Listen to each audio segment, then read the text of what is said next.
मेरठ का एक खौफनाक हत्याकांड, प्यार, धोखा और अंधविश्वास की सच्ची कहानी।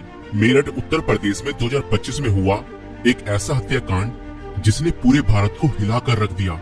ये कहानी प्रेम, विश्वासघात और अंधविश्वास के खतरनाक जाल में फंसे कुछ लोगों की है, जिसने एक निर्दोष व्यक्ति की जान ले ली। इस केस में प्रेमिका ने अपने प्रेमी के साथ मिलकर अपने पति को मौत के घाट उतार दिया और उसके शव को 15 टुकड़ों में काटकर एक ड्रम में भर दिया और उसके अंदर सीमेंट डाल दिया।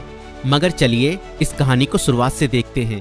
2016 में मेरठ निवासी सौरभ राजपूत की मुलाकात मुस्कान रस्तोगी से हुई। दोनों के बीच प्रेम हुआ और कुछ सालों बाद उन्होंने शादी कर ली। लेकिन यह शादी सौरभ के परिवार को पसंद नहीं आई, क्योंकि मुस्कान एक अलग जाति से थी। इसके बावजूद दोनों ने अपने रिश्ते को मजबूत बनाए रखा। सौरभ मर्चेंट नेवी में जॉब करते थे और लंदन में पोस्टेड थे। शादी के कुछ समय बाद सौरभ लंदन चले गए, जबकि मुस्कान अपनी बेटी के साथ मेरठ में रहने लगी। इस दौरान उनकी जिंदगी में एक तीसरा व्यक्ति साहिल शुक्ला आया, जो मुस्कान को पहले से ही जानता था। सौरभ के लंदन में रहने के कारण मुस्कान की नजदीकियां साहिल से बढ़ने लगी। साहिल, जो पहले से ही मुस्कान को पसंद करता था, अब खुलकर उसके साथ वक्त बिताने लगा। मुस्कान ने उसे यह यकीन दिला दिया कि वह अपने पति के साथ खुश नहीं है और वह साहिल से सच्चा प्यार करती है। साहिल शुक्ला अंधविश्वासी प्रवृत्ति का था और आत्माओं, तंत्र मंत्र जैसी चीजों में विश्वास करता था। मुस्कान ने इस बात का फायदा उठाते हुए उसके लिए स्नैपचैट पर एक फर्जी अकाउंट बनाया, जिससे वह साहिल शुक्ला की मरी हुई मां के नाम से चैट करती थी। इस फर्जी अकाउंट से वह साहिल को यकीन दिलाने लगी कि उसकी मां की आत्मा मुस्कान को पसंद करती है और चाहती है कि वे दोनों साथ रहें। धीरे धीरे साहिल पूरी तरह से मुस्कान की बातों में फंस गया। मुस्कान ने उसे यह विश्वास दिलाया कि अगर वह उसके पति सौरभ को रास्ते से हटा दे तो वो दोनों एक साथ रह सकते हैं। साहिल अब पूरी तरह से मुस्कान के इशारों पर नाचने लगा था। मुस्कान और साहिल ने मिलकर सौरभ को मारने की साजिश रची। 4 मार्च 2025 को जब सौरभ लंदन से मेरठ अपनी पत्नी और बेटी से मिलने आया, तब मुस्कान ने सौरभ की फेवरेट सब्जी कोफ्तों में बेहोशी की दवाई मिलाकर खिला दी।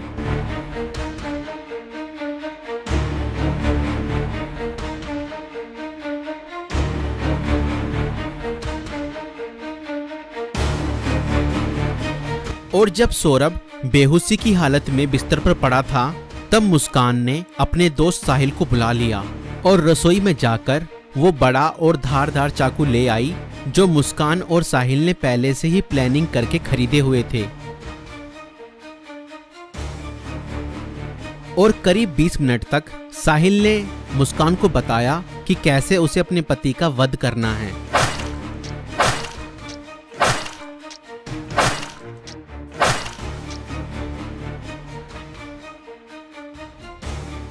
और फिर उसके बाद मुस्कान और साहिल ने सोते हुए सौरभ पर हमला किया और उसके हृदय पर 3 बार वार किए।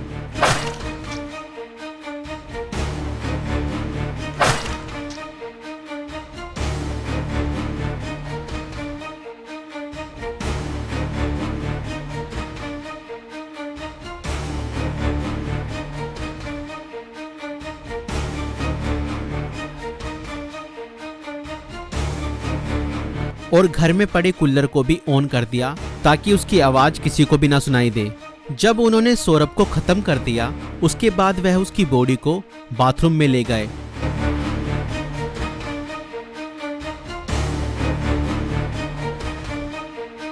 और उसके शरीर को 15 टुकड़ों में बांट दिया। सौरभ को खत्म करने के बाद उन्हें इस बात की चिंता हुई कि अगर सब बरामद हो गया तो पुलिस उन तक जरूर पहुंच जाएगी। इसलिए उन्होंने सबको ठिकाने लगाने की योजना बनाई और मुस्कान बाजार जाकर एक प्लास्टिक का ड्रम खरीद लाई। और मुस्कान और साहिल ने सौरभ के शव के टुकड़ों को उस प्लास्टिक ड्रम में डाल दिया और ऊपर से सीमेंट भी डाल दिया ताकि उसकी बॉडी की स्मेल बाहर ना जाए। और उसके बाद उन्होंने उस ड्रम को घर के एक कोने में रख दिया। इसके बाद मुस्कान और साहिल ने सौरभ के मोबाइल फोन से उसके सोशल मीडिया अकाउंट को एक्टिव रखा। उन्होंने सौरभ के अकाउंट से हिमाचल प्रदेश की शिमला की तस्वीरें और स्टोरीज पोस्ट की ताकि लोगों को लगे कि वह घूमने गया है। उन्होंने उसकी फैमिली और दोस्तों को यह यकीन दिलाने की कोशिश की कि सौरभ जिंदा है और बाहर यात्रा कर रहा है। इस दौरान मुस्कान और साहिल खुद भी शिमला घूमने चले गए ताकि अगर कोई लोकेशन ट्रैक करे तो किसी को शक ना हो, लेकिन किसी भी अपराधी की तरह वह भी ज्यादा समय तक बच नहीं पाए।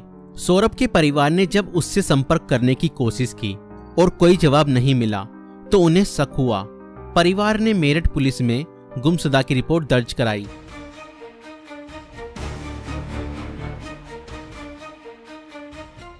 और इसी बीच मुस्कान ने अपने माता पिता को बताया कि शायद सौरभ का मर्डर हुआ है और उसके घर वालों ने ही उसका मर्डर किया है।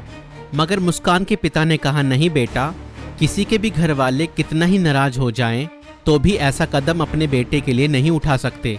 बेटा, मुझे सच सच बताओ, सौरभ कहाँ है? मुझे सच्चाई बताओ, मैं किसी से कुछ नहीं कहूँगा।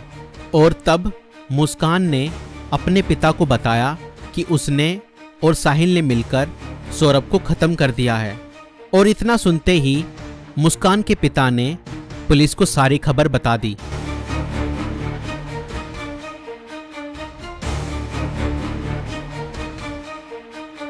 और पुलिस ने तुरंत मुस्कान और साहिल को गिरफ्तार किया और उस प्लास्टिक ड्रम को भी बरामद किया जिसमें सौरभ के शव के टुकड़े थे।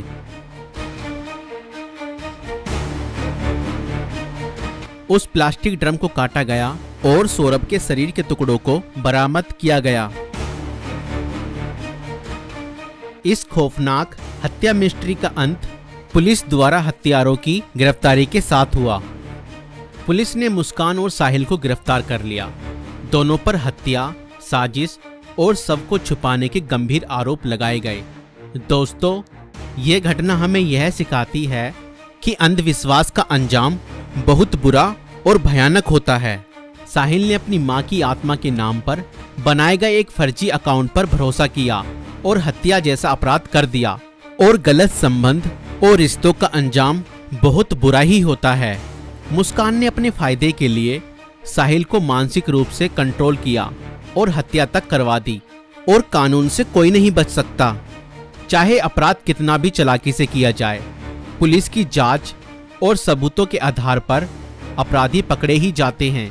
इसलिए रिश्ते सोच समझकर बनाएं और जीवन साथी चुनने से पहले सामने वाला मानसिक रूप से कैसा व्यक्ति है यह जानने की कोशिश करें। साथी चुनते समय सूरत पर नहीं, सीरत पर ध्यान दें। इस वीडियो को बनाने का उद्देश्य संसार में बढ़ रही बुराइयों से अवगत कराना है। दोस्तों, आपकी इस वीडियो को लेकर क्या राय है हमें कमेंट्स में जरूर बताएं। और ऐसी और वीडियो देखने के लिए हमारे YouTube चैनल को सब्सक्राइब जरूर करें।